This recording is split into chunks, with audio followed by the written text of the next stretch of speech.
Je suis en train de préparer une vidéo sur le thème de la dissociation et sur l'événement qui a généré, qui a entraîné la dissociation au sein de l'être humain. Et avant de publier cette vidéo qui n'est pas encore terminée, je voulais juste en parler brièvement, comme ça.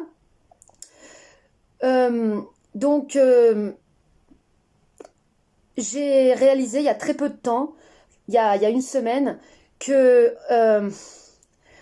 quand on fait du travail sur soi, ou quand on essaye tout simplement de comprendre qu'est-ce qui a pu, dans notre enfance, entraîner des perturbations, ou qu'est-ce qui peut être la cause de notre souffrance ou de notre mal-être dans le moment présent, ou qu'est-ce qui peut être la cause de tous les blocages qu'on peut connaître, bien souvent on se trompe de cible.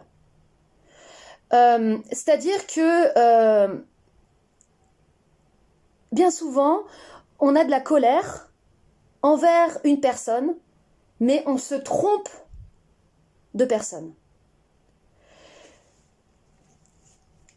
L'enfant qui a eu un parent autoritaire peut pendant longtemps en vouloir à ce parent autoritaire, mais se tromper de cible.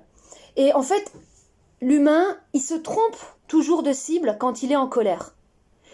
Et la personne qui est à l'origine de sa dissociation, eh bien, il n'est jamais en colère contre cette personne.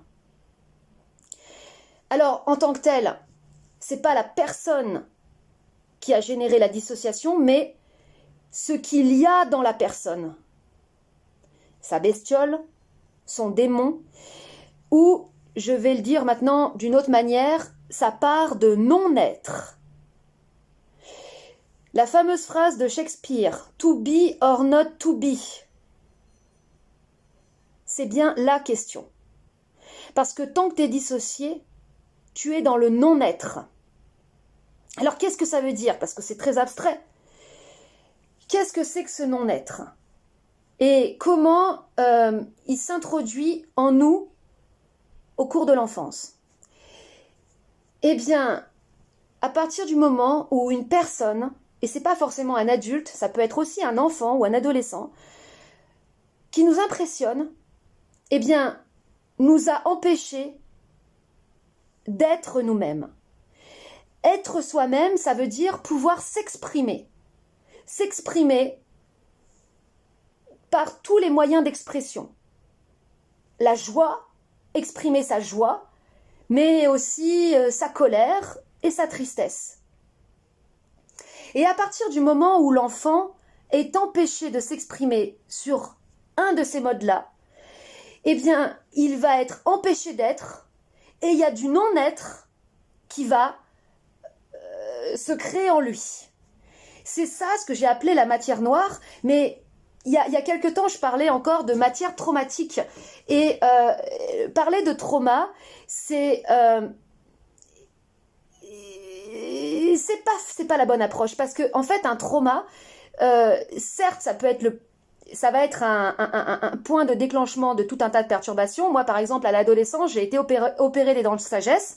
Ça s'est mal passé et en fait ça a été pour moi un trauma, c'est ce qui m'a amené tout un tas de dérèglements intérieurs. Mais c'est pas ça qui est en tant que tel le point de création de ce non-être et de cette dissociation. La dissociation, elle avait déjà été, elle s'était déjà produite avant. Il y a une personne qui, dans mon enfance, m'impressionnait, m'intimidait, et en plus impressionnait mes propres parents. Et c'est cette personne, en fait, qui m'a dissociée. Et bon, voilà, cette personne, c'était ma grand-mère paternelle. Ouais, dans la vidéo que je prépare, justement, je vais faire un petit récap de la culture de la dissociation dans l'art.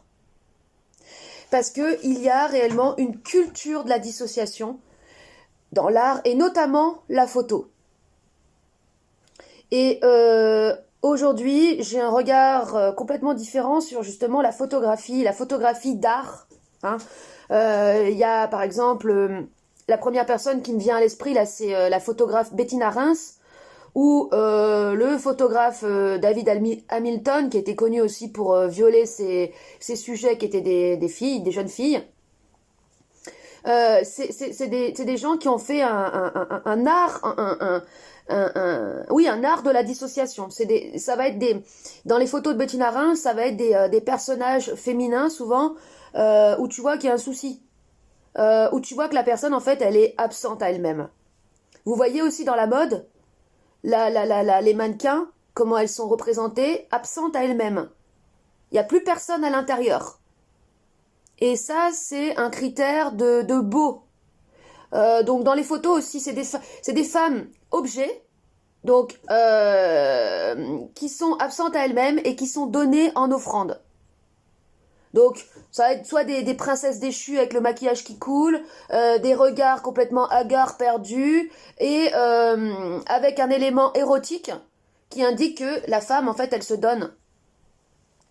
Ça vient de là en fait le culte de la femme objet. C'est de la femme dissociée parce qu'une personne, un enfant par exemple, qui est impressionné par quelqu'un, je vais parler après de la dissociation, de la subjugation, qui est subjugué par un adulte qui l'impressionne, qui le terrorise, eh bien il va se donner à cet adulte, c'est-à-dire qu'en fait il aura plus, comme il sera paralysé, il montrera plus aucun signe de résistance. L'adulte va interpréter ça comme un don. En fait, non, c'est pas qu'il se donne, c'est que il peut plus se défendre. Donc, il est à la merci de son prédateur. Et j'ai utilisé le mot donner justement parce que dans l'inconscient de l'enfant victime, le fait qu'il n'ait pas réagi à l'agression, son inconscient va enregistrer qu'en fait, il était consentant à l'abus et que oui, il s'est bien donné. Et vous allez voir que, ça je vais en reparler plus dans l'autre vidéo parce que là je vais pas tout mettre, mais il y a plein de situations de viol psychique, de viol psychique différents en fonction des personnes. En fait, on a tous été violés psychiquement de manière différente. Il y en a qui ont reçu des coups. Il y en a qui n'ont pas du tout reçu de coups, même pas parce que le principe du viol psychique, c'est simplement d'intimidation. Et tu peux ne même pas avoir reçu d'agression physique. Et le truc, c'est que la particularité que là j'ai observée, c'est que la personne qui t'a dissocié, eh bien, c'est la personne contre laquelle tu n'auras pas de colère et même que tu vas défendre. Et c'est aussi la personne qui va t'introduire à quelque chose, qui va t'initier indirectement, comme moi le cas de ma grand-mère et le lien aux arts plastiques, puisque c'est une personne qui t'aura fortement impressionné. Eh bien, son univers, il va être imprimé en toi. Comme j'en parle juste après, l'exemple de Héloïse qui a été frappée par son grand-père, elle y pensait même pas. Quand on avait fait la première fois la séance, on n'a même pas abordé la question du grand-père parce que c'est toujours c'est des personnes auxquelles on pense pas parce que c'est des repères pour nous et qui étaient dans le comment on dit dans l'armée, enfin qui était un militaire, enfin si je me trompe pas, c'est ça. Cet univers-là de l'armée et tout, c'est ce qu'il a, elle, en tant qu'enfant, c'est ça qui l'a inspiré pour plus tard, ensuite, dans sa carrière professionnelle. J'ai un autre exemple aussi d'un ami frappé par son beau-père. Et son beau-père avait un très fort intérêt pour le monde des idées, pour la culture du zen. Et c'est un mélange d'intellectualisme, de culture zen et de goût pour la connaissance. Et ça s'est transmis chez l'enfant justement un goût démesuré en fait pour la connaissance, pour le fait d'impressionner les autres avec ses idées, avec ses connaissances. Ça, là, je vous le dis, je suis en train de le découvrir en même temps que je le parle et tout. C'est vraiment tout nouveau pour moi, cette étude du viol psychique par subjugation, générateur de dissociation. Donc là, je ne sais pas si je parle du viol psychique encore dans la vidéo, si j'ai commencé à en parler. Le viol psychique, c'est une introduction, une déstabilisation du système qui gère l'équilibre entre tes pensées, tes émotions, tes ressentis. Et c'est quelque chose de méconnu encore aujourd'hui. On parle du viol physique, c'est bien, très bien, mais on ne parle pas du viol psychique. Et tout viol physique est toujours précédé d'un viol psychique. Pour qu'un adulte ou quelqu'un abuse sexuellement quelqu'un, avant ça, il le viole psychiquement. Il l'intimide, il lui génère une paralysie. Sinon, il ne peut pas en fait abuser de la personne. La personne va se débattre. Donc il y a besoin d'avoir une action d'intimidation, de soumission. En fait, les cas, bien sûr qu'après il y a des cas de viol où la personne elle est attachée, donc où elle se débat physiquement, mais où elle va être attachée, où elle pourra plus bouger. Mais dans la plupart des cas, les viols qui sont pratiqués dans l'enfance, c'est sur des enfants qui sont subjugués, qui sont tétanisés, qui sont paralysés, qui ne se débattent pas. Et c'est pour ça qu'ensuite, les victimes de viol portent toute leur vie la culpabilité de leur viol parce qu'elles n'ont pas pu bouger. Elles étaient en fait tétanisées. Donc c'est le phénomène de la subjugation, là, c'est le sujet des sujets des sujets. C'est the subject. Parce que c'est ça qui est à l'origine de la dissociation et de la création du non-être dans l'humain. C'est là le sujet. Et j'en ai pas encore entendu parler. Les gens n'en parlent pas. Enfin, les gens n'en parlent pas. Dans la psychanalyse, j'ai essayé de voir vite fait s'il y avait un terme en psychanalyse pour parler de la subjugation, si c'était... Ça peut exister, parce que moi, je lis pas ce que font les autres, j'aime comprendre les choses par moi-même, par mon expérience, par mes échanges avec les autres, par l'observation. Donc, si ça se trouve, ça a déjà été étudié. Mais en tout cas, ça ne l'a pas été suffisamment, et ça n'est pas suffisamment présenté comme étant le sujet central. Les gens s'activent sur tout un tas de trucs qui servent à rien, de sujets inutiles, parce qu'ils sont dissociés. Donc quelqu'un qui est dissocié, de toute façon, il se trompe toujours de cible, il se trompe de sujet, il n'est pas pertinent, il est à côté de la plaque H24. Si vous voulez être sur la plaque et parler du sujet essentiel, c'est la dissociation au sein de l'humain. Et ceux qui paraissent les plus équilibrés dans leur vie, ils sont souvent les plus dissociés, parce qu'ils sont coupés d'eux-mêmes, ils sont coupés de leur intériorité, de ce qu'ils ressentent, de leur douleur. Ils sont devenus des robots, des carapaces sur pattes. Alors, venez pas me dire que ces gens-là sont normaux ou équilibrés. Non. Il y a du taf, il y a du taf.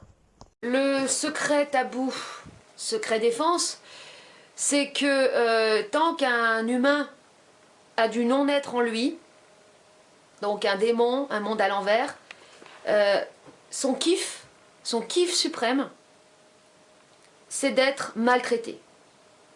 D'être traité comme une chienne, d'être mené en bateau, d'être humilié, abandonné, mais surtout mené en bateau, maltraité, incompris.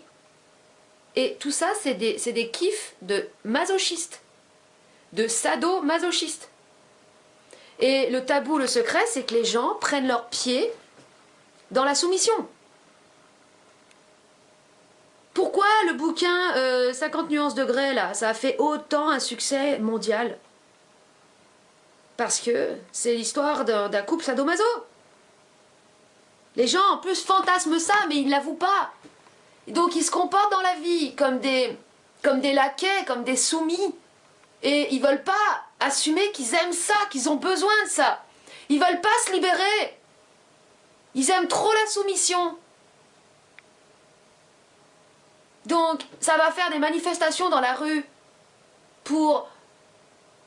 par amour de la soumission. Un humain qui se met en colère parce que le prix du gasoil augmente, c'est un laquais, c'est un soumis qui veut que sa chaîne soit un peu plus resserrée, qui veut que son collier soit un peu plus resserré. Parce que c'est quelqu'un qui se comporte comme un laquais envers ses bourreaux. C'est le chien qui en redemande à son maître qui le maltraite. Vous savez que les chiens, ils interprètent la maltraitance comme étant une marque d'attention. Oui, pourquoi je dis que c'est le chien qui en redemande? Parce que celui qui manifeste dans la rue, il pleure, il est là. Donc il donne de l'attention, ou il est en colère, il donne de l'énergie, de l'attention à ses bourreaux. Tant qu'on ne comprendra pas les lois de l'énergie de toute façon. De toute façon, un humain dissocié, il est toujours à côté de la plaque. Il comprend rien. Il comprend pas les lois de base de l'énergie. Tu portes de l'attention à quelque chose, tu le renforces, tu le nourris. Donc le laquais soumis qui va dans la rue, « Ah, le prix du gasoil, c'est inadmissible !» Il dit, « Remets-moi un coup de fouet. Allez, encore un peu plus. Ah oui, j'aime ça. Oui, c'est bon. Ah, ah. »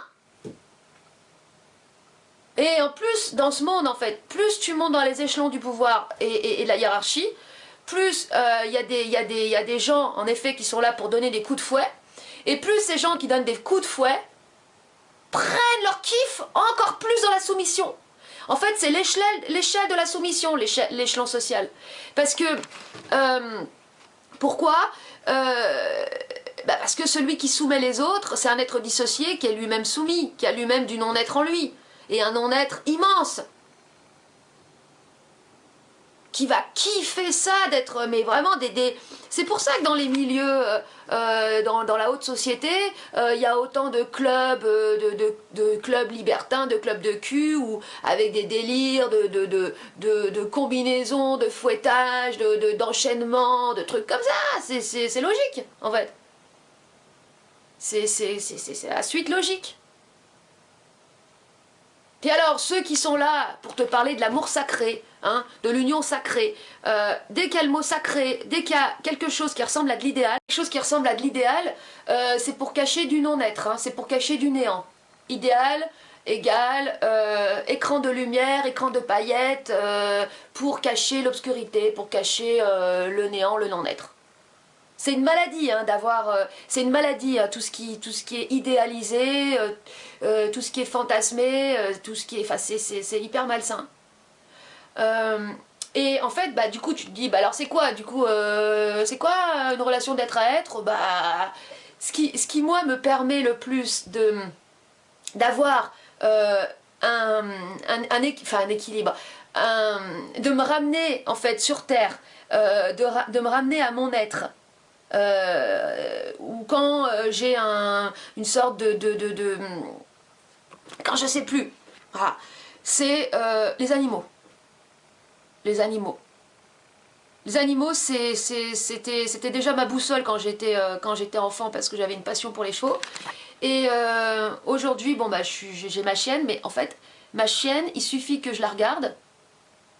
Alors je parle de se comporter comme une chienne, mais ma chienne, elle est pas, oui, elle est soumise à son maître, c'est sûr, mais ça c'est obligatoire, sinon après c'est quand tu te promènes en ville, si ton chien il t'écoute pas, c'est n'importe quoi.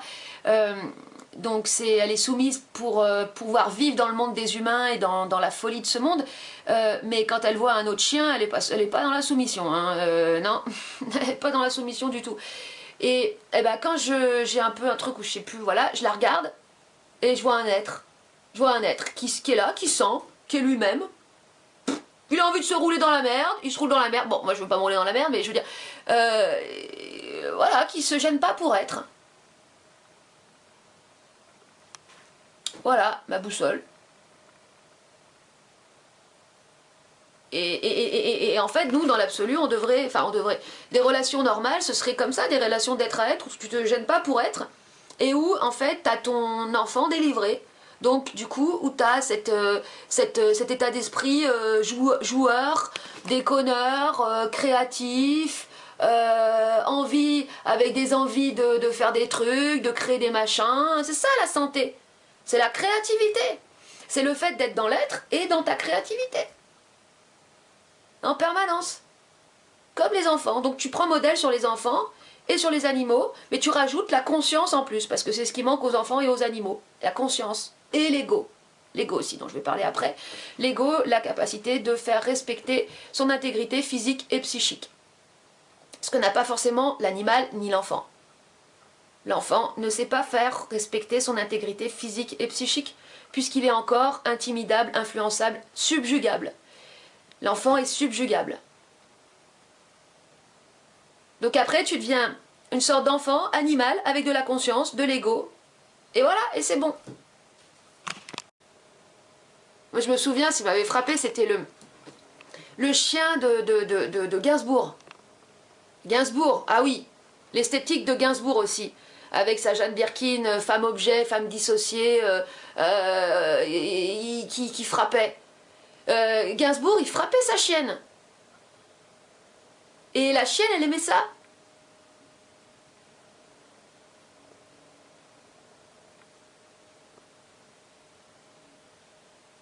Pourquoi dans le sexe on aime ça? La maltraitance? Parce qu'il y a du non-être, il y a du non-être en nous qui aime ça, la maltraitance. Qui s'est attaché, qui a besoin de la maltraitance pour se nourrir. Inverse, hein, les personnes qui ne supportent pas d'être touchées et qui ne supportent pas l'intensité, en fait, l'intensité de la force animale qui se déploie dans la sexualité, ont aussi un gros souci. Parce qu'en général, il y a toutes les personnes qui supportent plus d'être touchées parce qu'elles sont dissociées qui vont te dire que l'amour sacré, c'est comme si, c'est comme là, machin. Non, ça c'est des gens malades qui parlent. Parce que la sexualité, c'est quelque chose qui te ramène directement à ta part animale. Donc si tu peux pas la vivre, ta part animale dans la sexualité, c'est qu'il y a un souci aussi. C'est que tu es coupé de toi-même. Ah ouais, c'est subtil tout ça. Hein. Pourquoi il y a des hommes qui se mettent avec des nanas qui passent leur temps à les mener en bateau, à se foutre de leur gueule, à les manipuler? Est-ce que c'est parce que la femme est foncièrement une manipulatrice? Non, c'est aussi parce qu'il y a des hommes qui aiment ça, qui ont besoin de ça pour se sentir exister, pour que leur non-être se sente exister, d'être traités comme des chiens. Et tant qu'il n'y aura pas à l'intérieur de l'humain cette soif de nouveau, cette putain de soif de nouveau, bah tu continueras d'être amoureux de ta merde et de ton néant et de ton non-être.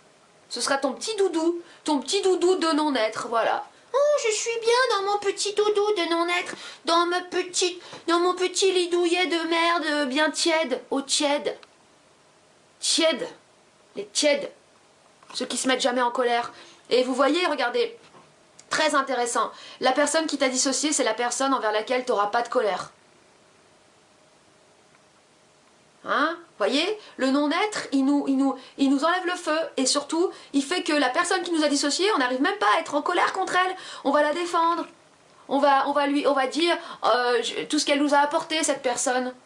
Voilà, on émettra peut-être des critiques, parce que voilà, bah, bien sûr, oui, mais bon, voilà, c'est quand même quelqu'un de ci, de là, machin. Ah, c'est une personne qui t'a dissocié. Et la victime dissociée sera, y en a même qui se mettent en couple avec leur bourreau. Ça me fait penser à une histoire, là. Alors, c'est pas de sa faute en tant que telle, hein, parce que ce qu'elle a fait, elle n'en avait pas conscience du tout. Mais quand j'étais chez elle, en fait, j'étais très intimidée par cette femme. Ça venait du fait, justement, que mes propres parents étaient intimidés par elle, je le ressentais en tant qu'enfant. Et j'osais rien lui demander, en fait. Et du coup, j'osais pas être moi-même. Et je faisais tout pour lui plaire. Et il y a en nous cette part de non-être, c'est ça notre démon. Et cette part en nous de non-être, de démon ou de monde inversé, va en fait développer un syndrome de Stockholm, c'est-à-dire va tout faire pour plaire à celui qui lui a empêché d'être. Donc en fait le démon ou le non-être est dépendant de celui qui l'a créé. Donc moi ma grand-mère c'était une artiste et j'avais un mélange de crainte et d'admiration pour elle. Et donc en fait je me suis créé un personnage refuge pour plaire indirectement à cette personne qui avait été mon bourreau parce qu'elle m'avait empêché d'être. Et j'ai fait des études artistiques, mais en fait, c'était même pas ma voie de faire ça. C'était même pas mon... C'était pas réellement ce que je voulais faire vraiment. Et c'est comme ça que, en fait, on se construit même une identité sociale, une profession, par rapport justement à un bourreau à qui on veut plaire et à qui on cherche la reconnaissance. Bien sûr, tout ça, c'est inconscient. Et le cœur du non-être, alors, j'ai conscience que c'est un peu abstrait ce que je dis, mais après, je vais donner des exemples pour vraiment illustrer le truc. Le cœur du non-être dans une personne qui va te dissocier par un principe de subjugation, dont je vais parler juste après, c'est une partie dans la personne qui est jalouse. Le non-être, c'est de la jalousie. Et en fait, moi, ma grand-mère, sa part de non-être dans ma grand-mère, c'était de la jalousie envers les femmes et surtout envers la jeunesse. Donc, ça part en elle de non-être qui venait du fait qu'elle-même, dans l'enfance, elle avait été dissociée aussi, de toute façon, elle aussi était victime, eh bien, était jalouse du fait que j'étais une enfant et que j'étais une fille. Et en fait, quand une personne est dissociée, la particularité d'une personne qui va être dissociée, qui va être subjuguée par quelqu'un qui va lui inspirer à la fois de la crainte et de l'admiration, c'est que cette personne va perdre sa joie. Bah merde, j'enregistrais pas, putain. Comme une conne. Là, tu vas perdre ta joie et tu vas te transformer en séducteur, séductrice, petit enfant, séducteur, séductrice avec tes sourires.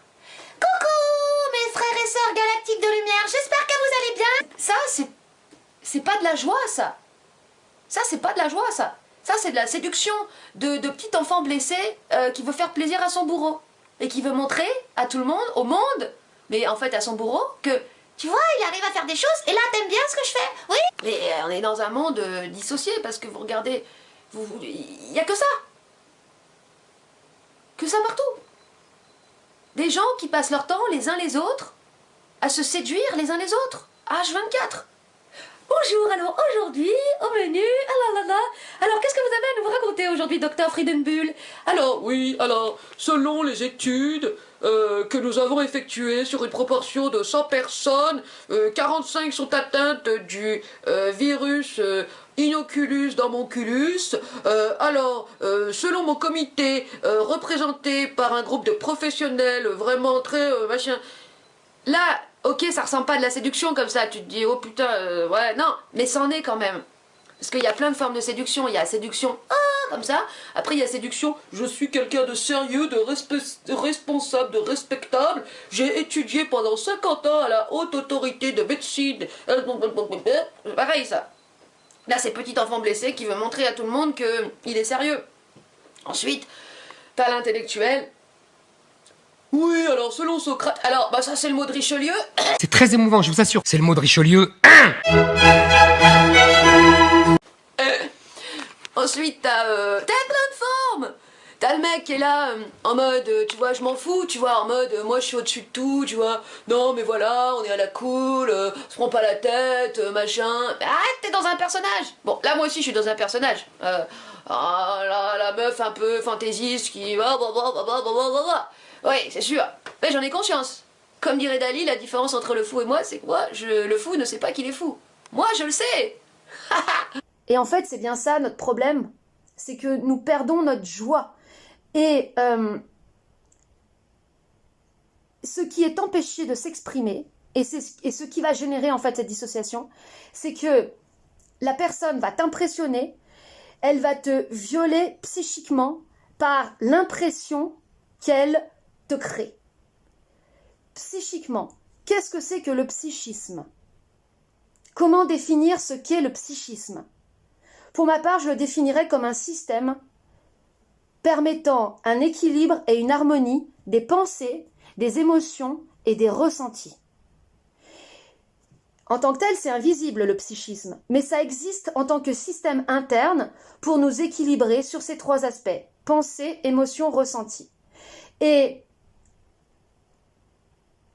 quand une personne t'impressionne fortement, t'intimide, te fait peur, elle vient violer ce système.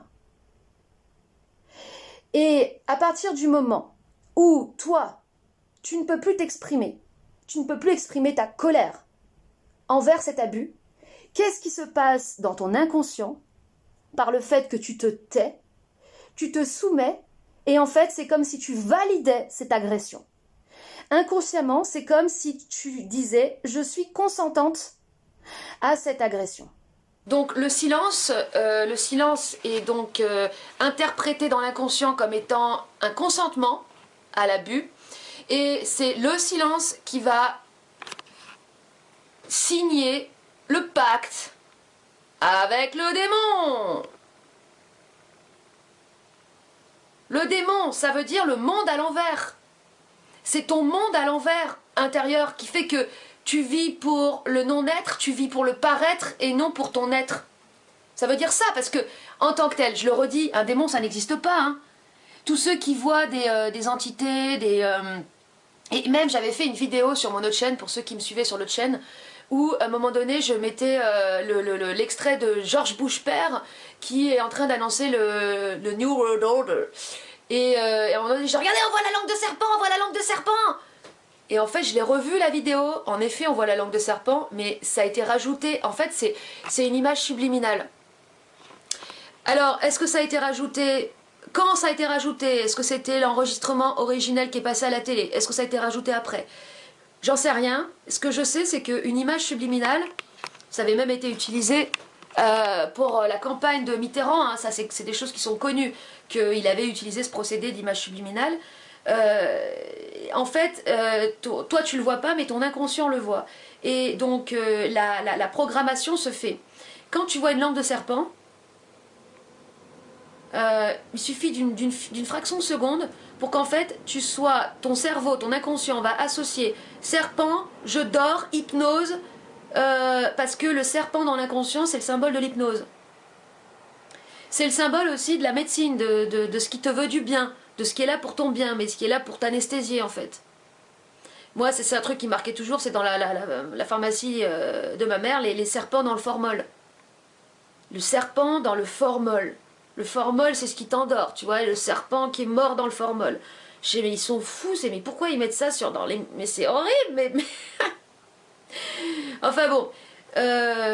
voilà, donc voilà, c'est ça, c'est que l'image subliminale, nous, tu vois même un fraction de seconde la langue de serpent, ça y est, t'es branché dans mode hypnose. Ça veut pas dire qu'il y a vraiment une langue de serpent qui est sortie de George Bush, ou que George Bush c'est un reptilien. C'est toi, ça a été rajouté, soit quand tu vois des choses comme ça, c'est ton intérieur qui projette le truc, c'est depuis ton intérieur, c'est depuis ton propre inconscient. Et le problème dans ce monde, c'est que les gens croient tout ce qu'ils voient. Ils n'ont pas de recul sur ce qu'ils voient. Et tu peux avoir des phénomènes de subjectivité amplifiée où tu vois des trucs de ouf. J'en ai déjà parlé, hein.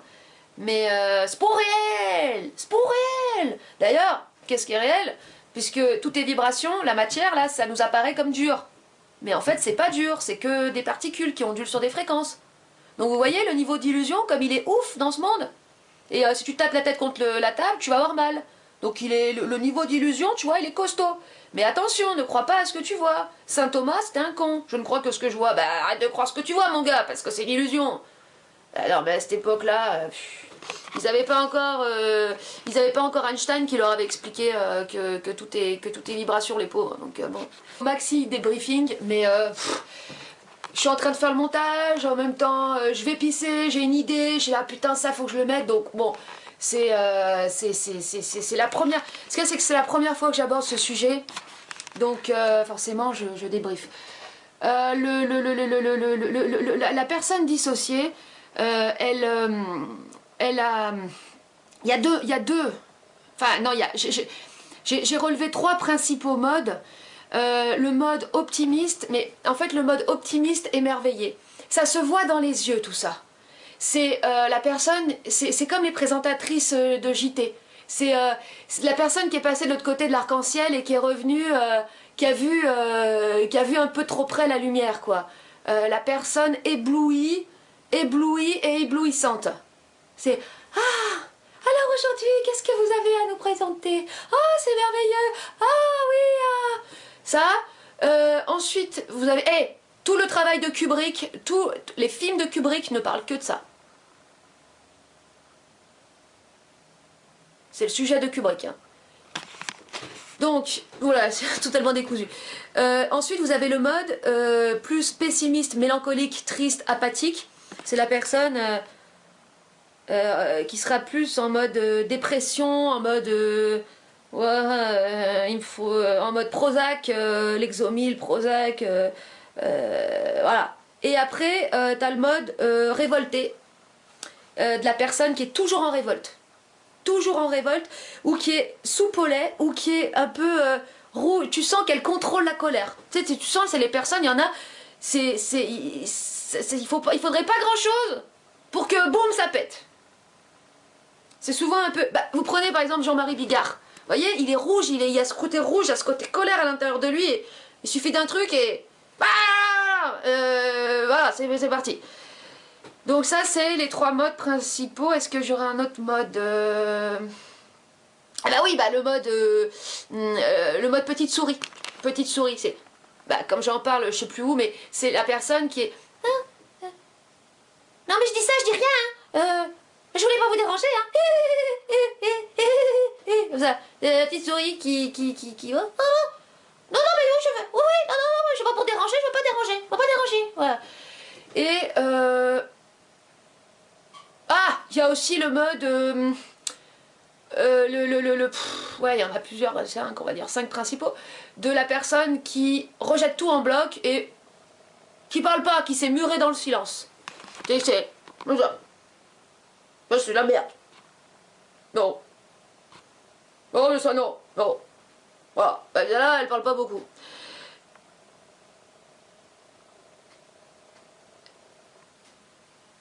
Et voilà, c'est les principaux modes. C'est ça toute la symbolique hein, de l'arc-en-ciel, Somewhere Over the Rainbow, le magicien d'Oz, le contrôle mental, MK Ultra, tout le bordel, le papillon monarque. C'est les présentatrices télé, c'est... Ah, ça c'est ça le syndrome du papillon monarque, la personne dissociée. C'est-à-dire que... pourquoi elle est comme ça? Parce que en fait elle est en mode petite fille, je veux séduire mon bourreau, j'ai eu très peur, quelqu'un m'a subjuguée, m'a fait très très peur, et en même temps m'a impressionnée, et en même temps j'ai eu de l'admiration pour elle, et donc je vais tout faire pour lui plaire. Pourquoi l'enfant a eu de l'admiration pour l'adulte qui l'a terrorisé?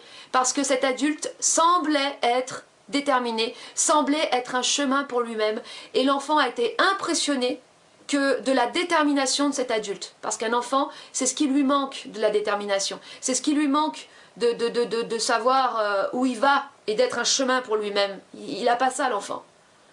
Par contre, l'enfant qui a ça en lui, l'enfant qui a de la détermination intérieure et qui a cette colère, ce truc moi je me souviens, je passais mon temps à faire des fucks, qui a ce truc en lui, il est déjà plus protégé. Celui qui n'est pas influençable, intimidable, impressionnable, il est bien plus protégé que les autres. Le viol physique, car il y a des adultes, parfois même des adolescents, qui violent des enfants. Pour qu'un viol physique se produise, il y a d'abord en fait un viol psychique. C'est-à-dire que le violeur, il va d'abord intimider sa victime, il va d'abord lui générer un état de tétanie, de paralysie, pour pouvoir ensuite abuser d'elle. Et le fait que la personne a été paralysée par un principe de subjugation, eh bien, va faire qu'elle ne va pas se débattre pendant l'abus, et dans son inconscient, elle va se croire consentante de cet abus, et elle va porter la culpabilité de ça, et elle va porter en fait la faute de son agresseur comme si elle y avait consenti. C'est pour ça que les victimes de viol ont tellement de difficulté à se sortir de cette condition de victime, parce qu'elles ne savent pas comment en sortir. Il y a un pacte qui se fait avec un démon, c'est-à-dire une part de non-être, qui, par ton silence, va faire que tu vas accepter ce démon en toi. Donc, moi, ce qui se passait, c'est que, en fait, dès que je croisais le regard, parce que ça passe par les yeux, le regard de quelqu'un qui m'intimidait parce qu'il ressemblait dans sa structure à ma grand-mère, c'est-à-dire une personne cultivée, une personne qui semblait déterminée et qui avait du charisme, eh bien, j'étais à nouveau dans cette logique de dissociation et je me comportais comme une petite fille qui cherchait à plaire à cette personne, donc qui allait entrer dans une logique de séduction vis-à-vis de cette personne. Et j'ai mis très longtemps à comprendre parce que, justement, je n'avais aucune colère, j'avais rien contre ma grand-mère en tant que telle parce que j'ignorais que ça venait de là en fait. Je cherchais dans les mauvaises directions.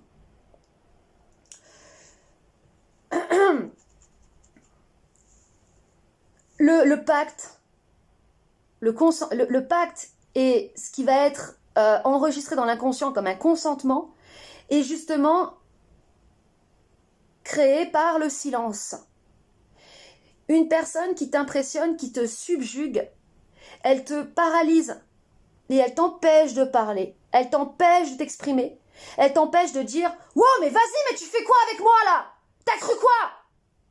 Je vois ta jalousie, je vois que tu es jalouse et je vois que tu essayes de me soumettre et de m'enlever ma joie, de m'enlever mon feu. » La joie et la colère, c'est du feu.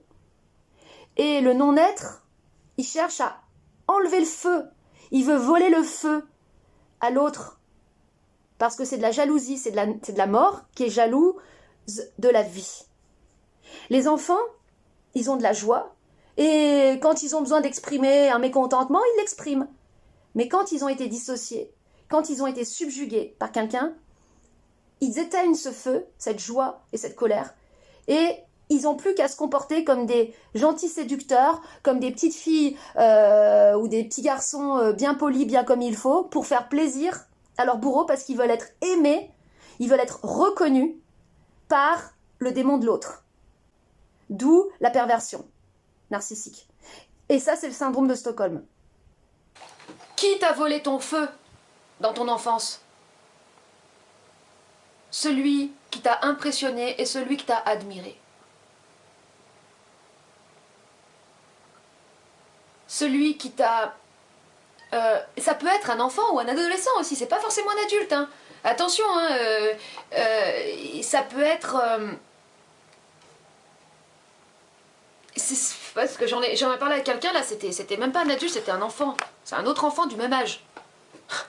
Quelqu'un qui a eu autorité sur toi, que tu as estimé comme étant supérieur à toi. Et qui t'a renvoyé, qui t'a fait sentir être rien. Qui t'a fait sentir être une merde. Qui t'a empêché d'être, c'est simple à comprendre, qui t'a empêché d'être un être. C'est quelqu'un qui parle, qui s'exprime, qui a envie de dire merde, il dit merde, qui a envie de pleurer, il pleure, qui a envie de rire à pleine gorge déployée, ah ah ah ah, il rigole. C'est ça un être. Un enfant, c'est comme ça un enfant. Un enfant, ah, ça parle fort. Tiens, tu peux me passer le sel là? Tu peux me passer la sauce tomate? Mais dans certaines situations, l'enfant, il pouvait plus être. C'est là que son feu lui a été volé. Et que le néant, le non-être s'est introduit en lui. En fait, ce qui se passe, c'est que l'enfant, et ça nous est tous arrivé, c'est que nous, quand on était enfant, en fait, on savait pas ce que c'était la vie, on savait pas ce qu'il fallait faire dans la vie, on était perdus, donc on cherchait au travers des adultes un modèle. Et celui qui semblait être sûr de lui, déterminé, qui semblait être un chemin pour lui-même, celui-là, il nous impressionnait, il nous subjuguait. Parce qu'on se disait, lui ou elle sait ce qu'elle veut dans la vie. Donc c'est un modèle. Donc on faisait tout pour plaire à cette personne, sans avoir conscience que dans cette personne, il y avait cette jalousie et cette volonté de détruire notre feu. Non pas notre innocence, en fait, notre feu. Parce que le non-être, il est jaloux du feu de la vie. Et là, c'est un sujet essentiel parce que, encore une fois, on ne cherche pas au bon endroit parce que les personnes qui nous ont subjugués, en général, on leur en veut pas parce que ce sont des personnes qui nous ont inspirés. Moi, pendant longtemps, je disais, voilà, ma grand-mère, elle m'a beaucoup inspirée, et c'est vrai, hein, en plus, et je suis très contente, en fait, je regrette absolument rien, je suis très contente d'avoir eu cette grand-mère qui m'a appris plein de choses, qui m'a fait découvrir l'art, bon, mes parents aussi, mais bon, elle, beaucoup, parce qu'elle m'a appris à peindre. En fait, un jour, elle m'a acheté une toile, et j'étais contente de le faire, et j'ai commencé à peindre, je me souviens avoir dessiné un clown, et j'ai vu que ça lui plaisait pas, ce clown. Elle le trouvait moche. C'était un clown, un personnage avec plein de couleurs, et il avait une énorme tignasse bouclée orange, il avait un grand sourire comme ça. Et ça lui a pas plu. Mais symboliquement, c'était l'énergie du feu, de la vie et de la joie. Et du coup, j'ai effacé ce clown. Et j'ai commencé à repeindre par-dessus, mais à chaque fois, je la regardais et je lui disais, est-ce que ça va si je fais ça? Et si je fais ça, ça va? Parce que je voulais lui plaire. Et du coup, j'ai fait ce qu'elle me disait de faire. Et comme ça, en fait, j'ai été conditionnée à faire des choses pour que ça lui plaise, elle. Et en fait, bien souvent, même quand les gens après choisissent une profession, ils vont le faire par rapport à la personne qui les a subjugués dans leur enfance pour plaire à cette personne. Et en fait, passer à côté de sa vie, ou de ce qu'on doit faire réellement. Et donc, c'est très délicat parce que, en apparence, il se passe rien de violent. C'est-à-dire qu'un viol psychique, c'est totalement invisible. Un viol physique, oui, ça, c'est bien sûr que ça se voit, mais il faut pouvoir, si tu as été violé physiquement, moi, j'ai pas été violée physiquement. Si tu as été violé physiquement, il faut aussi voir le viol, ce qui a précédé ce viol physique, à savoir ce viol psychique. Parce que ça, c'est beaucoup plus subtil et ça ne se voit pas. Ça passe crème. Et même, en plus, un enfant qui est dissocié, qui est violé psychiquement, il est amorphe, il est un peu éteint. Et en fait, ça va pas envoyer de signal, genre, il y a un problème, parce que il va être juste... il va se replier sur lui, mais bon, les parents vont se dire, bon, bah voilà, il est juste un peu triste et tout, alors qu'à l'intérieur, il est complètement dissocié. Et après, quand il y a un trauma ou un accident ou un choc violent physique plus tard dans la vie, ça va venir réveiller quelque chose qui était déjà introduit, qui s'était déjà introduit, c'est-à-dire cette matière noire, cette matière, je vais carrément dire, cette matière de néant, cette matière de non-être. Parce que quand tu as été empêché d'être par quelqu'un et que tu t'es tu, eh bien, il y a en toi quelque chose qui s'est créé, une matière invisible, une matière de néant, une matière de non-être. Et c'est là que tout va se réveiller et va tout remonter. Et en fait, ce que je constate en observant autour de moi, c'est qu'en fait, tout le monde est dissocié. Et que si les gens ont tellement cette flippe et cette peur du vide, et ce tel besoin de faire tout un tas de choses pour combler ce vide, c'est parce qu'en fait, en eux, il y a cette matière aspirante, ce néant, ce trou noir, cette matière de non-être qui reste en eux et qui les aspire. Et le besoin, par exemple, de s'alcooliser, c'est le besoin d'anesthésier cette matière pour qu'elle arrête de te prendre, de t'aspirer au-dedans. Donc, je suis en train d'établir en fait un protocole, c'est-à-dire un protocole. Je suis dans les protocoles et un protocole qui va permettre en 3 mouvements de pouvoir tout simplement rompre ce pacte, ce silence, pour pouvoir inverser, transformer la donne, finalement, ce fameux destin. Renverser le destin.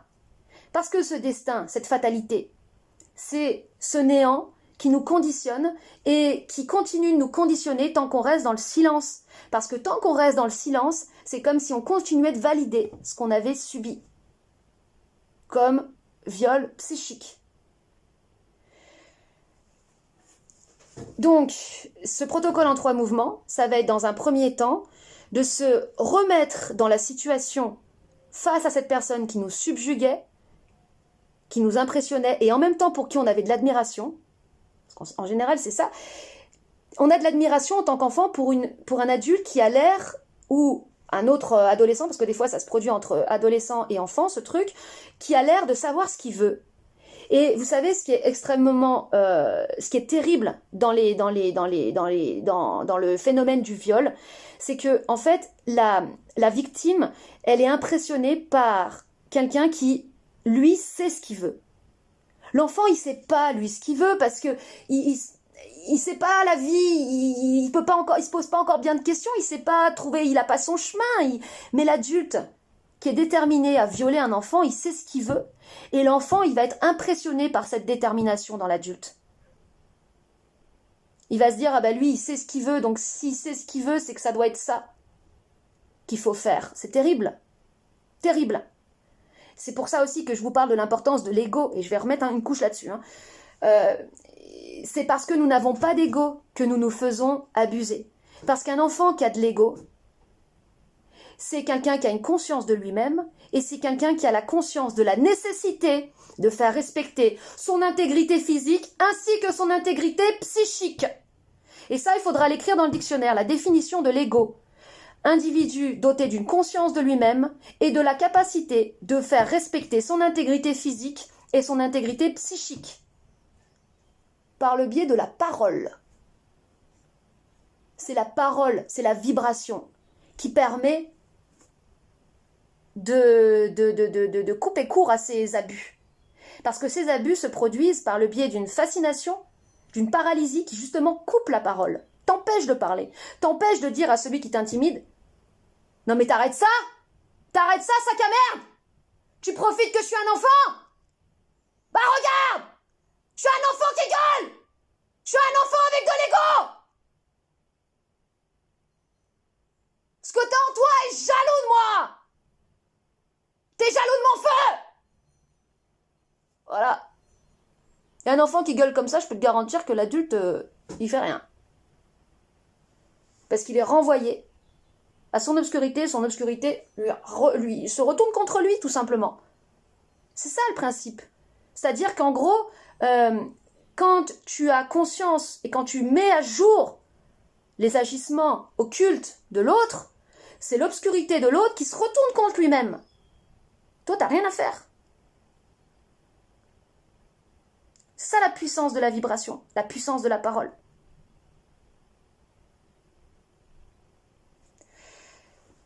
Et donc, oui, ce mouvement, ce protocole en 3 étapes, c'est dans un premier temps, donc de se remettre dans la situation et de cracher, de tout sortir. Sortir cette rage qui n'a pas pu sortir, cette colère qui a été empêchée. Et voilà, moi j'ai compris pourquoi j'étais 100% centrée sur la colère, parce que c'est là la clé. C'est la colère qui a été empêchée à ce moment-là d'intimidation, de subjugation. Donc là, la colère, elle doit sortir. Brute de décoffrage. Sans aucun filtre. Et cette colère doit être d'une intensité correspondante à l'action d'intimidation que tu es en train de subir, donc au viol psychique que tu es en train de subir. Autre chose, si quelqu'un qui est en train d'essayer de te la faire à l'envers te dit « Waouh, tu vas te calmer, tu vas calmer ta joie, hein, tu vas calmer ton feu, et tu vas redescendre de ton piédestal », donc qui essaie de te soumettre par une tentative d'intimidation, de culpabilisation pour te faire générer des regrets et de la culpabilité, tu montes en vibration. Je monte pas sur mon piédestal, je monte en vibration. C'est-à-dire, ma vibration, l'intensité de ma vibration correspond au viol psychique que tu tentes de pratiquer sur moi. Parce que c'est ça que le démon, il essaye vraiment, c'est qu'il essaye d'étouffer le feu. Par le biais de la culpabilité, genre, non, t'as pas le droit, si c'est toi qui te mets en colère, c'est toi qui as un problème. Là, il faut monter en vibration. Quand tu reconnais ça comme structure, tu montes en vibration. Donc, la première étape, c'est de cracher tout ce qui n'a pas pu sortir dans l'enfance, en se remettant à la place de l'enfant que tu étais. Et ensuite, la deuxième étape, ça va être d'exposer au grand jour par la parole la manipulation occulte de l'autre, en commençant par dire « Je te vois ». Non pas toi, la personne qui est en face de moi, mais la force de non-être qui agit à l'intérieur de toi. Une force qui est jalouse de la vie, qui est jalouse de ma jeunesse, qui est jalouse de mon feu. Je le vois!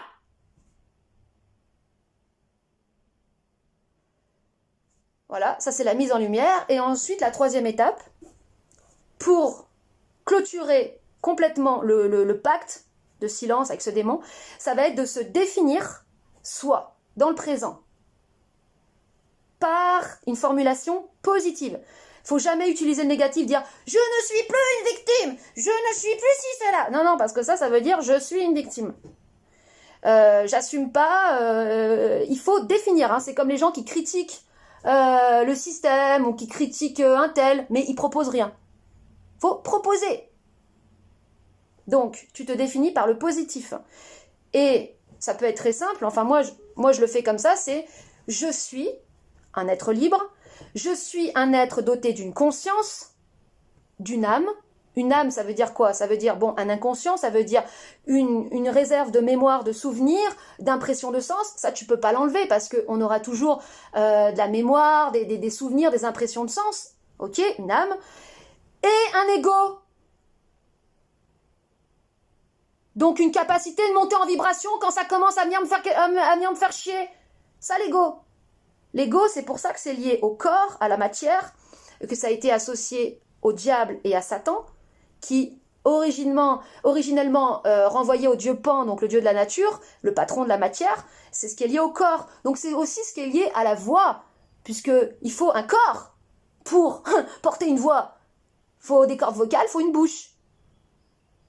Donc ego, corps, la conscience dans le corps, qui a la conscience du respect de son intégrité physique et psychique, et qui gueule, et qui dénonce, et qui remet tout le monde à sa place quand il y en a qui tentent des tentatives d'intimidation, de culpabilisation, de regret, de sentimentalisme, de générer de la pitié, parce que tout ça c'est de la manipulation occulte. Hein. Ceux qui cherchent à t'avoir par les sentiments, par la victimisation, si tu vas dans leur sens, tu donnes à manger à la bestiole. Voilà.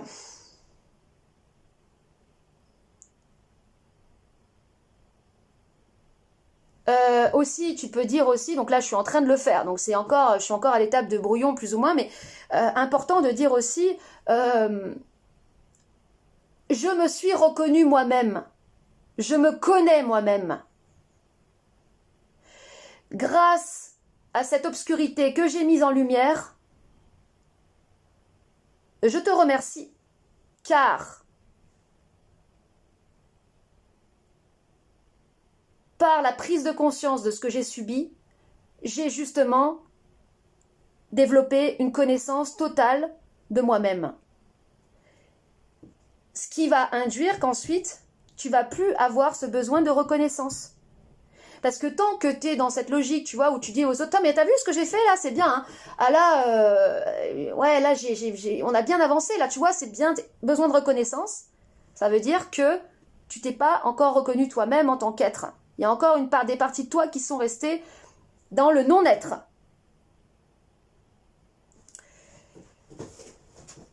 Sans éveiller sa rage, donc une rage qui soit d'une intensité correspondante à l'abus que tu as subi, tu ne peux pas inverser cette putain de fatalité du destin.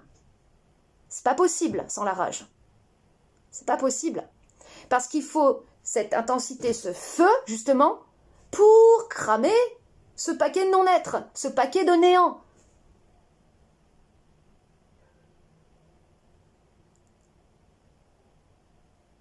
Et il y a besoin d'un bon gros décrassage, là. Il y a besoin de cracher. Le petit enfant qui s'est fait subjuguer, qui s'est fait soumettre par un adulte qui ne se connaissait pas lui-même et qui avait en lui le démon de la jalousie. Voilà, donc ça permet vraiment d'aller cibler l'événement déclencheur de la dissociation et agir sur cette matière de manière chirurgicale, parce que tu reviens, ça sert à rien, hein, encore une fois, de cracher dans le vide ou de juste se libérer sa colère comme ça, en gueulant dans la nature, comme j'ai pu en parler il y a quelques temps, parce que c'est pas ciblé sur l'événement précis déclencheur. Donc c'est sûr qu'il y a quand même besoin d'une certaine compréhension quand même. Et pour justement revenir à cet événement marquant dans l'enfance, il y a besoin d'un dialogue, d'une maïotique. Tu peux le faire tout seul. Si tu y arrives tout seul, c'est très bien. Si tu n'y arrives pas tout seul, c'est que tu as besoin d'un dialogue avec quelqu'un pour que par des questions, tu puisses y aller. Parce que c'est des moments dans notre vie qui peuvent être soit verrouillés ou soit dont on n'a pas de souvenir, parce que ce qui est très étrange, c'est que justement la personne qui t'a fait sentir être rien, qui t'a mis dans le non-être, c'est des moments où t'as pas de souvenir en termes de sensations. Parce que quand tu te sens rien, quand tu te sens juste une merde, tu sens pas grand chose en fait, t'es complètement anesthésié, t'es mort, tu sens rien. Donc c'est des moments dans ta vie, t'as oublié même, qui sont passés là de manière, comme je dis, qui sont passés crème. Mais le truc c'est que comme il y a eu un pacte avec un démon, le démon en fait il est en toi, et en fait il va générer dans ta vie des situations conflictuelles, merdiques, compliquées, qui sont en fait l'expression de ce non-être qui cherche à te nuire. Mais en même temps, c'est une solution, parce que là où ça bloque, là où ça coince, c'est là qu'il y a la pelote en fait à dérouler. Il faut partir de là. C'est-à-dire que c'est pour ça qu'il faut partir du caillou dans la chaussure. Toujours partir de où est ton caillou dans la chaussure, elle est où ta petite bébête. Tu commences par la petite bestiole, la petite bébête dans ta vie, le petit truc là, ou le truc ou je sais pas, n'importe la personne à qui tu penses. Parce que justement, j'ai compris aussi comment fonctionne l'état amoureux. L'état amoureux, c'est un état de subjugation qui fait que, comme tu as du non-être en toi, tu as du néant, ou de la mélancolie, ou de la tristesse, mais auquel tu fais même pas gaffe parce que tu as grandi avec, voilà, eh bien en fait, tu vas tomber amoureux de quelqu'un, ou tu vas être subjugué par quelqu'un, parce que cet autre va te projeter un idéal pour justement cacher ton néant. Donc tu vas être subjugué par l'autre, soit par sa beauté, soit par son feu qui te manque toi. Tu vas être subjugué par son feu, subjugué par son intensité. Et du coup, cet état de subjugation dans l'état amoureux va générer, va réveiller en fait le petit enfant renié en toi, et ton comportement va être absolument pas naturel, complètement chelou. C'est pour ça que quand on tombe amoureux, on n'est plus nous-mêmes, on n'est plus naturel, on adopte un comportement même séducteur pour plaire à l'autre, mais en fait ça plaît pas parce que c'est pas naturel. On est bizarre, on est chelou. Et on sait pas d'où ça vient. Ou alors, il y a une tension bizarre. Tu te dis, c'est pourquoi, c'est quoi? C'est de la matière de non-être, de néant, qui est réveillée.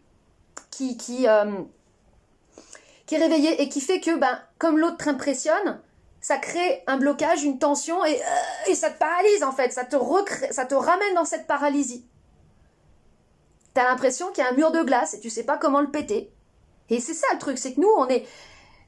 Ce que je vais mettre dans l'autre vidéo, c'est qu'en fait, l'enfer n'est pas de feu, l'enfer est de glace. On est prisonnier de cette glace de néant qui est en nous. On n'arrive pas à péter la glace, on ne sait pas comment. bah faut la péter en exprimant ce qui n'a pas pu être dit à ce moment-là, où il y a eu ça. Donc, vous voyez, l'état amoureux, c'est vraiment un état de transfert, d'idéalisation de l'autre par rapport à notre néant qu'on cache derrière une idéalisation. C'est pour ça que quand ça tombe, on se dit merde, l'autre, bah c'est pas celui que je croyais, bah c'est pas. Oui, mais parce que tu le voyais pas tel qu'il était, tu le voyais par rapport à ton transfert, à ta projection, donc à une déformation. C'est ça ce qu'on appelle l'amour astral.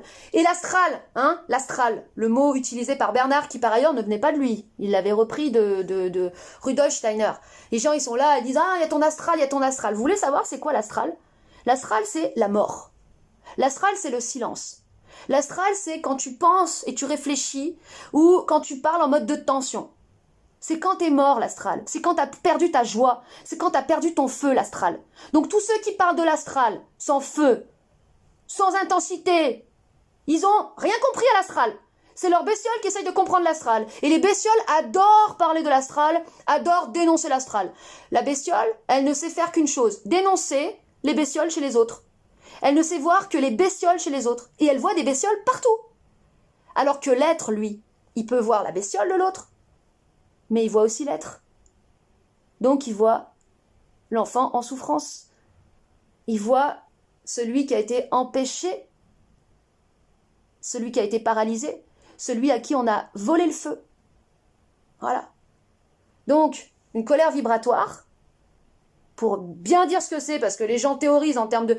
Leur bestiole théorise sur la colère vibratoire, puis déjà, ils le pratiquent pas, donc bon, tu te dis, vous en avez fait un objet conceptuel, hein. Ça me fait penser aux...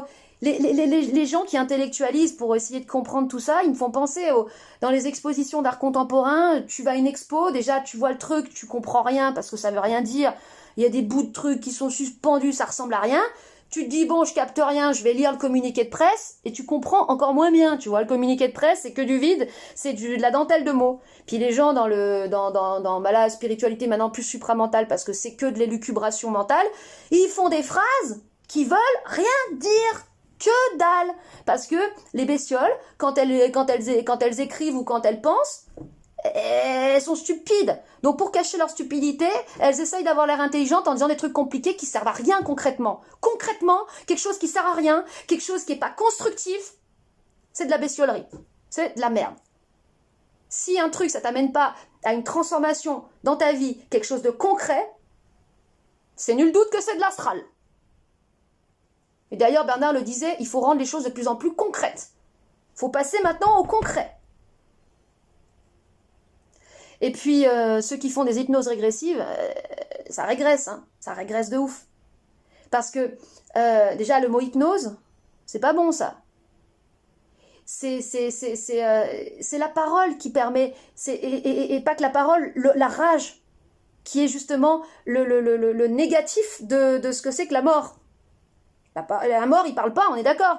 Un mort qui parle, il est pas mort du coup. Il parle pas, il a plus la rage. Il y a que les vivants pour parler et avoir la rage. Donc tout ce que tu fais en mode de tension, hypnose régressive, je vois des extraterrestres, là, je vois des... Non, t'as une projection de ton inconscient, de ta subjectivité qui te projette des formes. Les extraterrestres, ça n'existe pas. Et aussi les êtres de la nature, hein, parce que les élémentaux et tout, moi, à un moment donné, j'étais un peu branchée là-dessus. Ça n'existe pas. Ça n'existe pas.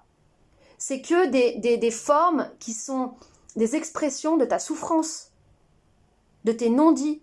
Et d'ailleurs, tout ce qui a trait à l'idéal, toutes ces formes, ou tous ces paradis artificiels, c'est que de l'idéal qui est généré par le néant, par le non-être, mais qui est de l'expression que de la souffrance, et du non-dit, de la non-parole, et de la non-rage, surtout, de la non-rage. Voilà, c'est ça. Et en fait, quand t'es un petit enfant malade, t'aimes bien te réfugier dans les mondes en mode Peter Pan, quoi, dans ces mondes-là, mais tu trouveras rien. Tu vas nourrir ton mal-être, c'est terrible.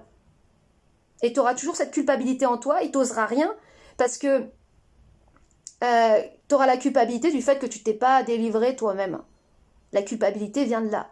Et à partir de là, t'es manipulable. À partir du moment où t'as de la culpabilité, n'importe qui peut te manipuler, t'impressionner, te soumettre et tout ce que tu veux. Parce qu'on est notre pire ennemi tant qu'on a ce néant, en fait, ce non-être en nous. on est en danger pour nous-mêmes, en fait. Voilà. Est-ce que je voulais aborder aussi un autre truc? Oui, la subjugation.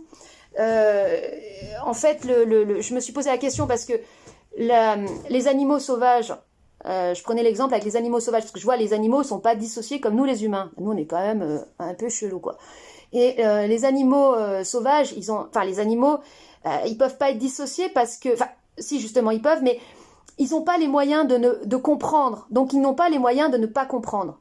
Mais ils peuvent quand même être dissociés. Je prends un exemple. Un chevreuil qui est dans la nature et il y a un prédateur qui arrive. Il va avoir très peur. Il va courir. Soit il va échapper au prédateur, soit il va se faire bouffer. Ok. Mais bon, il échappe au prédateur, il va pas être traumatisé. Il va avoir peur sur le coup, ou alors il va avoir un gros choc, mais après, bon, il va reprendre ses habitudes et va refaire sa vie. Par contre, un lapin ou un lièvre qui traverse la route et qui voit une voiture avec les phares dans la nuit, qu'est-ce qui va se passer?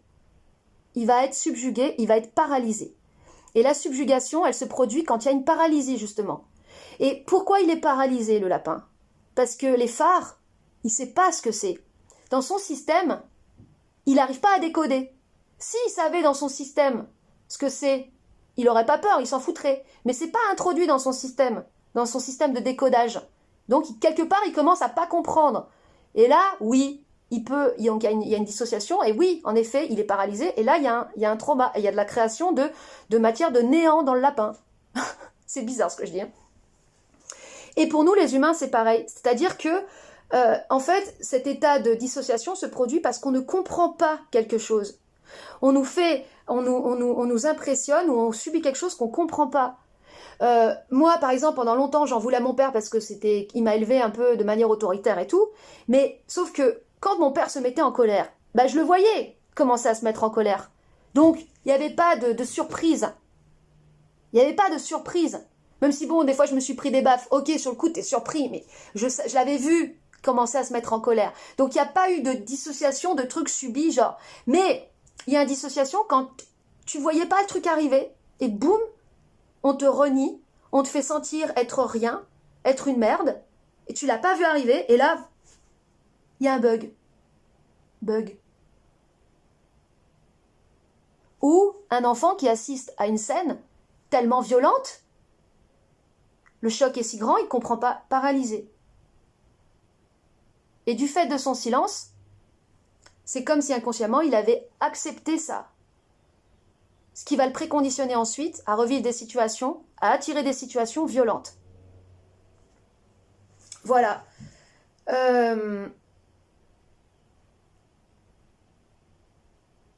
Voilà. J'ai tout dit. J'ai tout dit pour... C'est vraiment le sujet central. La dissociation, la subjugation et le viol psychique. La compréhension de ce qu'est un viol psychique.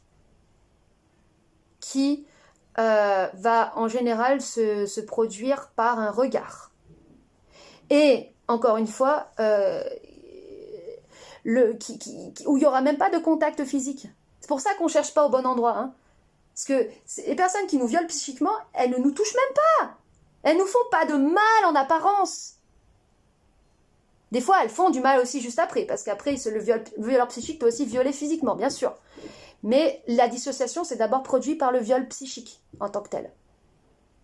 Je te donne un contre-exemple, l'exemple d'une femme, par exemple, qui se ferait violenter par un homme, mais qui, pendant l'agression, crierait, se débattrait. Certes, elle pourrait avoir, bien sûr, un choc, quand même post-traumatique, mais pas de la même ampleur que si elle avait été subjuguée juste avant. Moi, ça m'est arrivé une fois qu'un homme ait essayé de m'agresser dans la rue en m'entraînant dans des escaliers pour me bloquer. Mais j'ai profité d'un moment d'inattention parce qu'en fait, quand tu es coupé de toi-même, de toute façon, tu n'es jamais complètement attentif à tout. Il y a toujours un moment d'inattention. J'ai vu son moment d'inattention, je l'ai repoussé. Je lui ai hurlé à la gueule. Ça l'a propulsé en arrière et j'ai gueulé tellement fort. Ça m'a mis en colère. Le soir, après, je suis rentrée chez moi et j'ai fait encore plein d'autres trucs. J'avais complètement oublié. J'étais juste énervée. Je suis passée à autre chose et après, j'avais zappé et ça m'a laissé aucune séquelle. Donc, c'est vraiment quand il y a cette subjugation. Et la subjugation, c'est quelque chose de très très subtil parce que, encore une fois, il y a un mélange de crainte et de fascination parce que l'autre a l'air de savoir ce qu'il veut et toi, en tant qu'enfant, t'es impressionné par ça. Voilà. Donc, il faut aller voir les personnes qui nous ont impressionnés et qu'on craignait et qui nous empêchaient d'être nous-mêmes dans tous nos aspects. Dans la joie, dans la colère, dans tous les aspects de notre expression. Ceux qui ont empêché un certain aspect d'expression. Parce que c'est ça après qui a fait que on est devenu ce personnage social fictif, un personnage qui veut juste plaire, qui veut juste être reconnu par son bourreau, et qui est plus lui-même du coup, qui est dans le non-être. Le personnage social fictif, c'est quelqu'un qui est dans le non-être. Voilà. Bon, comme c'est nouveau, pour moi tout ça, à chaque fois je vais apporter des éléments en plus, pour pouvoir bien identifier comment la dissociation a pu se produire, parce que elle a pu aussi être produite par le fait de ne pas comprendre quelque chose. En fait, le principe de la dissociation et de cette subjugation qui est une paralysie. La subjugation, c'est quand tu es très impressionné ou paralysé, en fait, qu'il y a un bug. C'est un bug. Pour reprendre l'image du lapin qui voit les phares des voitures, il y a un bug dans son système. Et ça peut être généré par le fait que il s'est passé quelque chose auquel tu n'étais pas préparé et tu n'as pas compris. Tu n'as pas compris. Et tu n'as jamais compris. Et tu n'as pas compris pourquoi il s'est passé ça, tu n'as pas compris pourquoi les adultes ne t'ont pas expliqué, t'ont caché des choses, t'ont menti. Voilà, c'est vraiment ce point d'incompréhension qui a généré en nous cette matière de néant, de non-être qui est rentrée en nous et qui continue toute notre vie de nous agir.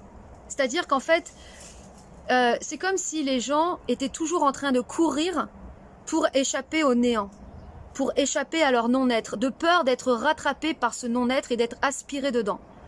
Le néant, c'est comme une matière aspirante, hein, l'image du trou noir. Moi, je croyais que ça venait de la peur de mourir, mais en tant que tel, le fait qu'on te dise quand t'es enfant, qu'on te parle de la mort ou que tu commences à poser des questions, mais qu'il y ait cette incompréhension, qu'il y ait cette terreur qui puisse être générée par l'idée de la mort. Ça peut être un point d'origine de cette dissociation, en fait. C'est vraiment l'incompréhension, le bug. Voilà. C'est le bug qui crée ce néant. Et on court pour surtout pas être aspiré dedans. Et encore une fois, pour pouvoir transformer cette matière et même en faire ensuite sa force de vie, parce que cette matière noire, c'est du pétrole et transformer, ça devient de l'essence, eh bien c'est par la parole et surtout par la rage qui doit sortir, l'expression de cette incompréhension. Parce que en fait, dans l'absolu, les parents ne devraient pas mentir à leurs enfants, ils devraient leur expliquer les choses, mais ils n'en sont pas toujours capables, parce que eux-mêmes, ils ont eux-mêmes leur propre obscurité, donc ils vont sans le vouloir créer de la dissociation par le mensonge et voilà. Je vous donne un exemple par rapport à l'échange que je viens juste d'avoir avec Héloïse, qui me racontait qu'elle était très impressionnée par son grand-père, qui inspirait pour elle la droiture, la justesse, l'ordre, et qui un jour lui a foutu une baffe. Et elle l'a pas vu arriver. Et elle n'a pas compris. Donc, ça a créé un bug. Et inconsciemment, une partie d'elle a été reniée. Parce que ce qu'elle me disait, c'est qu'elle elle devait être en colère. Elle devait être en colère. Et c'est pour ça que c'est ce qui a fait que son grand-père lui a mis une baffe. Et qu'est-ce qui fait que dans son grand-père, il y a eu ce mouvement qui l'a amené à lui foutre une baffe? Parce que son grand-père, lui, il se mettait jamais en colère. Il s'interdisait la colère. Quand il a vu l'enfant en colère, il y a une part en lui qui a été jalouse de la colère que l'enfant s'autorisait. C'est la jalousie, hein. Ou alors, dans un autre... Il y a plein d'exemples parce que l'enfant, par exemple, empêché d'exprimer sa tristesse ou sa douleur parce que le contexte empêche cette expression.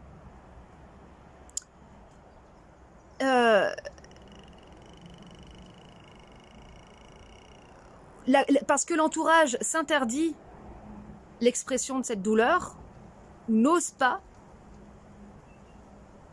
ça va être vécu par l'enfant comme une négation de lui-même, d'une part de lui-même.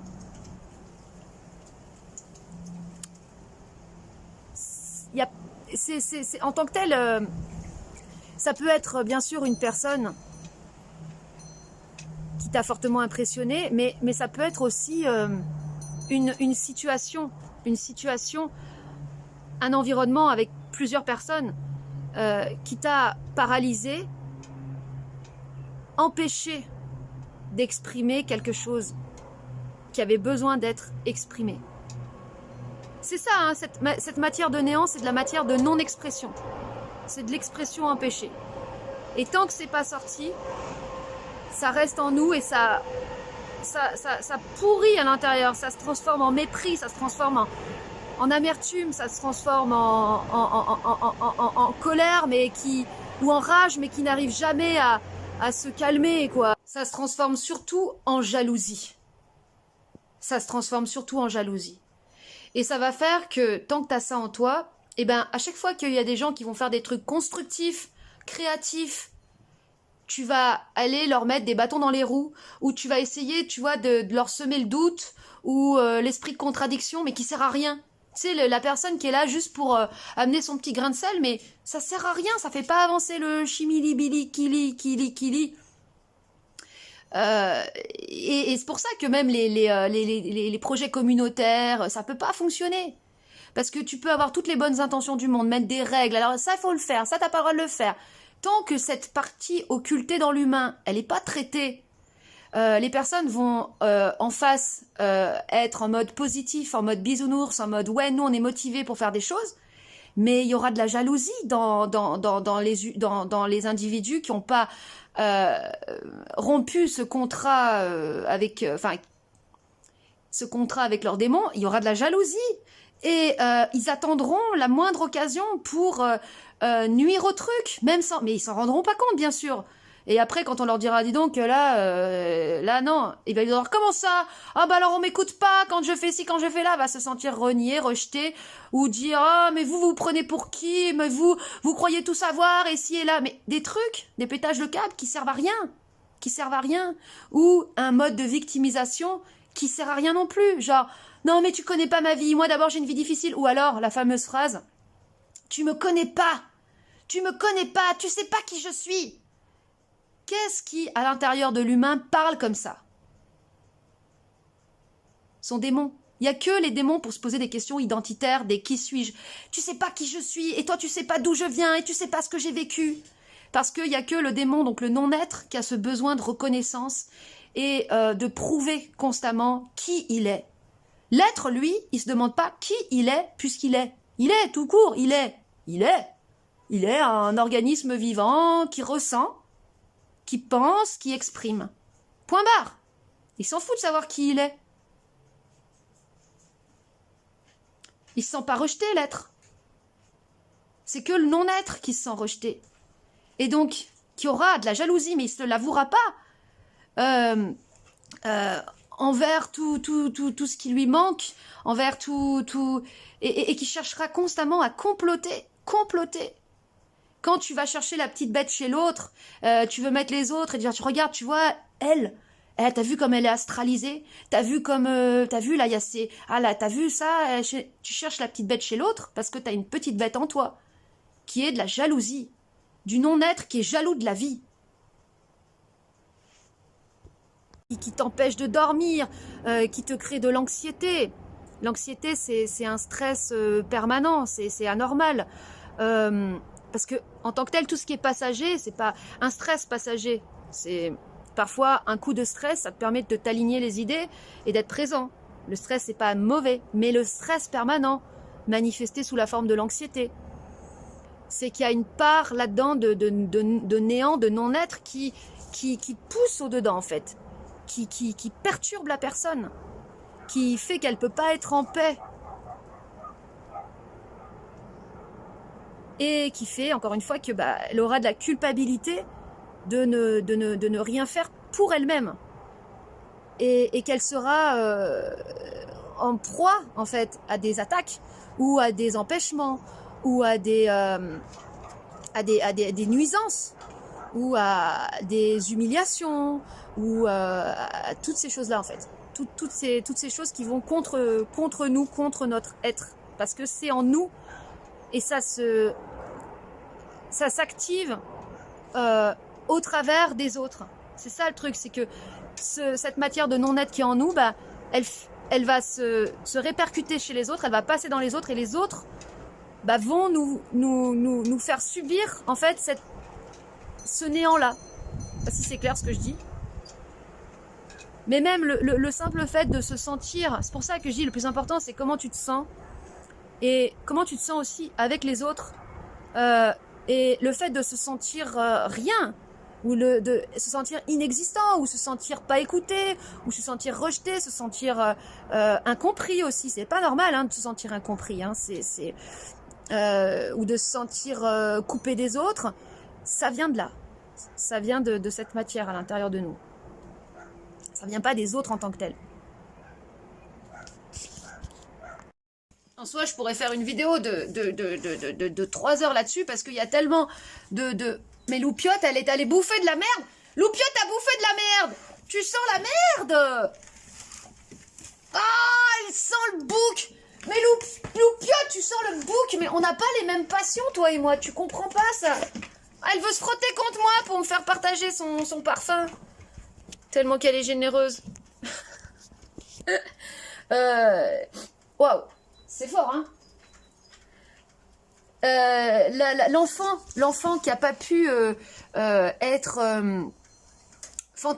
loufoque, déconneur, fantaisiste, parce que il a pas eu de parents, où il a dû tout de suite avoir se comporter comme un adulte et être responsable et faire les choses par devoir et tout. Il va avoir de la jalousie dès qu'il y a quelqu'un qui va être justement dans cette fantaisie, dans cette déconnade, dans cette loufoquerie, et va se sentir rejeté et va chercher à casser l'ambiance, à casser la joie. Et cette jalousie, elle s'exprime comme ça, en fait, quand tu cherches à casser la joie de l'autre, ou sans même que tu t'en rendes compte, quand tu commences à être chiant. Tu sais, tu vois, il y a une super ambiance, et toi, tu vas commencer à être chiant, ou à parler d'une manière chiante, ou essayer d'intellectualiser le truc pour ramener à une espèce de pseudo-débat super chiant. C'est une façon de casser la joie aussi. C'est de la jalousie, c'est du non-être qui veut éteindre le feu de la vie. Et qui va, cette part de non-être, qui va tout faire pour monopoliser l'attention. Dans quel but? D'être reconnu. Et cette part de non-être en nous passe son temps à chercher à être reconnue, cherche une vengeance dans la reconnaissance, soit à travers un métier, à travers tout un tas de trucs, c'est complètement inconscient. Mais tu vis pas pour toi-même, tu vis pour le non-être en toi. Et puisque je parlais du protocole, par rapport au fait de se filmer, j'ai bien insisté sur le fait d'utiliser une caméra afin de ne pas avoir de retour miroir, de reflet. Donc là, moi, je fais mon téléphone, donc là, c'est pas bon ce que je fais. Pour les premières vidéos, en tout cas, où justement, t'as pas de retour image sur toi. Parce que sinon, c'est ton narcisse, c'est ton orgueil qui veut encore son heure de gloire et qui veut prouver des choses. Et quand tu commences, tu t'embarques dans la parole. Tu t'embarques sans savoir où tu vas. Tu parles pas au début, tu parles pas pour démontrer tout ce que tu sais. Démontrer. Tu t'embarques.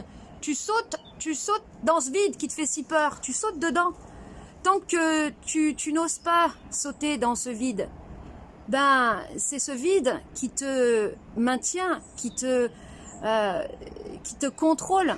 Et quand tu parleras, il y aura quelque chose pour l'avoir vécu, pour être passé par là, il y aura quelque chose d'imbuvable en toi, parce que il y aura cette rancœur, il y aura cette colère, cette jalousie en fait en toi qui va se sentir.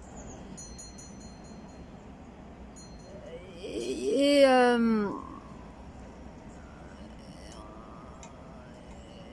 c'est une prise de risque. C'est vraiment, c'est plus comment dirais-je, la prise de risque de s'embarquer dans la parole sans savoir où tu vas, c'est une façon de se réconcilier avec l'être, parce que l'être c'est l'expression, c'est la spontanéité, c'est ce qui est dans le présent. Mais quand tu parles, tu te dis voilà, je vais faire ma vidéo, je vais parler de ça. Alors voilà, selon moi, la vie c'est ci, c'est là, et que tu renforces tes systèmes, ben tu te rends pas service. Tu te rends pas service du tout. C'est ton besoin encore de reconnaissance, ton besoin de montrer qui tu es. Voyez qui je suis. Je suis pas une merde, moi, je suis quelqu'un. Bah non. Si tu veux être quelqu'un, tu seras rien. Tu seras personne. Tu seras un personnage qui veut encore se positionner par rapport aux autres pour montrer aux autres qui il est. Attention. Donc cette partie en toi qui a été reniée, qui veut se venger pour montrer à tout le monde que, il est quelqu'un. Ah, c'est pas bon. Seul truc que tu peux montrer, c'est que t'es à Walpé. C'est que